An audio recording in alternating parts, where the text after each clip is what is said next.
What if I told you I've spent this entire episode absolutely bricked under the desk?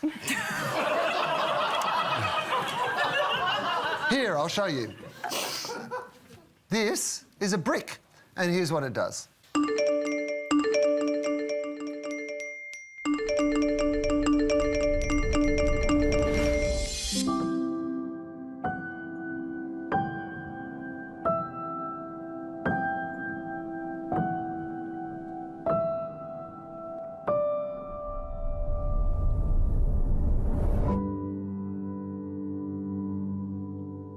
Oh, wow, good on you spending 4 whole minutes with your boring baby. Brick is the hottest new way to not get important messages. Brick is in vogue. Even singer Lorde apparently once claimed to be bricked for 43 hours. Big deal. I know a Lorde that was bricked for 3 days. Stay prayed up. I've come up with a simpler version of brick. Here's how it works. Yes. Oh, yeah. Oh my God, it didn't break it. It's so indestructible. I mean, it actually did not break. That's amazing. That is excellent product demonstration. I've got to say, this is not an ad for this product, but... You got to get more edge, more edge. Yeah, a lot of people have been writing in and saying that. But I reckon that 9/11 joke earlier will get them too much edge. Yeah, too much edge. Too much. Oh, what's going on? Oh my God, it's amazing. It's like this isn't a real brick. Also works on the baby. So. Enough edge for you? Russell. Yes. Can you sell self-control? So strange, this ad, isn't it? Because it doesn't really do enough about... It's an amazing product. You don't even really see the product. You barely see what a brick is. It doesn't actually even have an end line. Surely this ad ought to have an end line. It doesn't tell us. Right, seriously, it's just like... It's advertising 101. If you want to call it brick, brick's a good name. Surely there should be an end line. I'm going to write it now. It should be build a better life, something like that. And you do it, you know, because you've got to use your puns to help people understand what this thing is. It just struck me as such an opportunity missed. If you're going to make advertising, which of course is a great thing, well then make sure... Of course, we all agree that. Yeah, but day by day, brick by brick, build a better life, all that sort of this. It's such an obvious proposition that I think for me it's a mega fail. The product's clearly great, clearly it's on trend, clearly it's going to absolutely continue, I would imagine, to ride the wave of we all need to reduce our social media and our notifications. It's definitely on trend. It just strikes me that the ad itself could have been a little more powerful.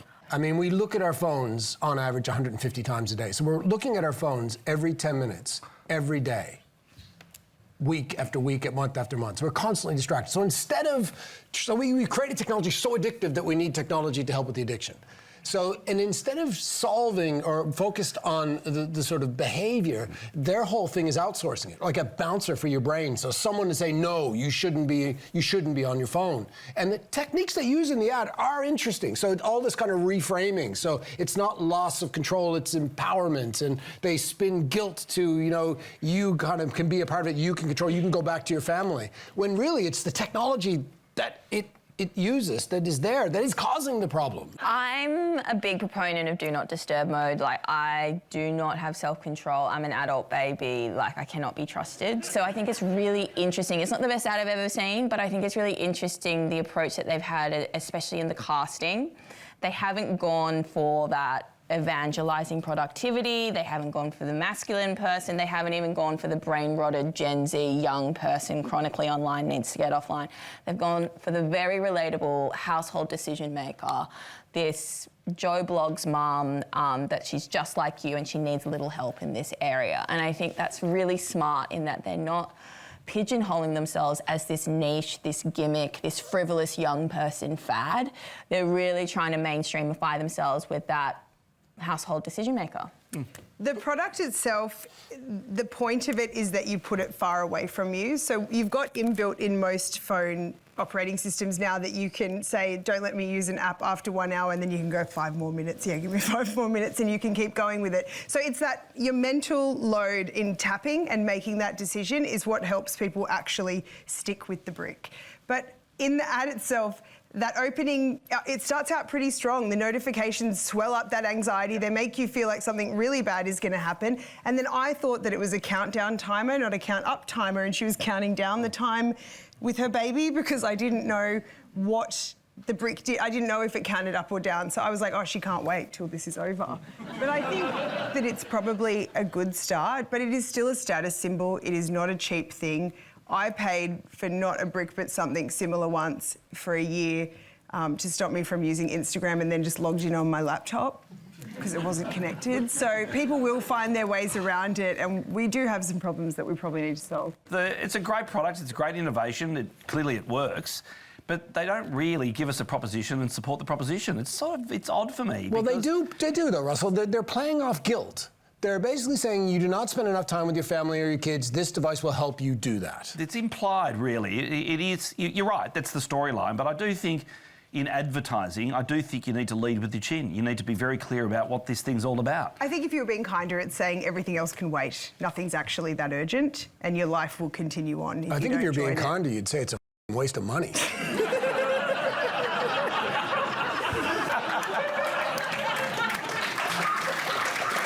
Brick promises to cut out unnecessary distractions, and when distractions are removed, you can notice things you've never seen before, like how in the Brick ad, there's one baby here with mum, and all of a sudden, a second baby down here.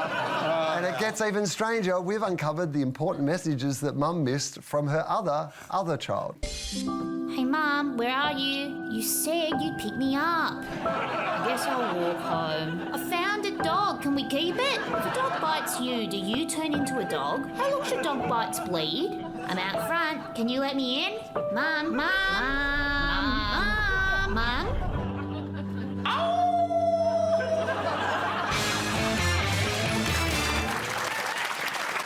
Please thank our panel, Russell, Renata, Liana and Todd.